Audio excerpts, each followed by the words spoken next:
I'm Risa Polanski reporting for Miami Today. Carlos Migoya, a career-long banker, has taken on the challenge of Miami's city manager amid a time of great financial crisis.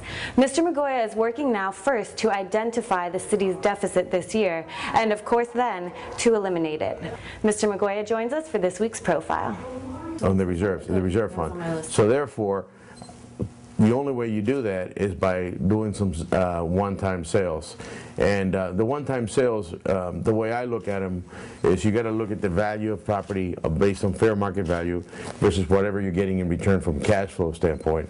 So if you have low revenue coming at you on higher value property, that's usually the ones that you want to try and sell because you know you have a disconnect. Now if you have a high cash flow and lower value, that's the ones you want to keep.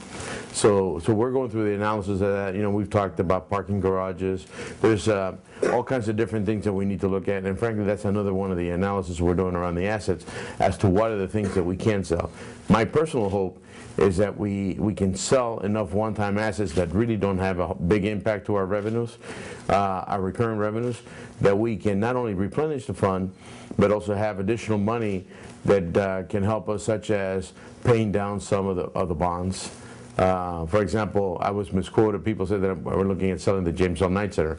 I'm not sure that anybody's really interested in the James L. Knight Center, but if they are, I'd be willing to talk to them. The big issue with the James L. Knight Center, what I said is, there's a bond right now which is around the $35 to $38 million range. Our payments to retire that bond is $5.5 million a year. If I can find enough sales of properties that I can pay down that debt or retire those bonds, I can save $5.5 million in the expenses.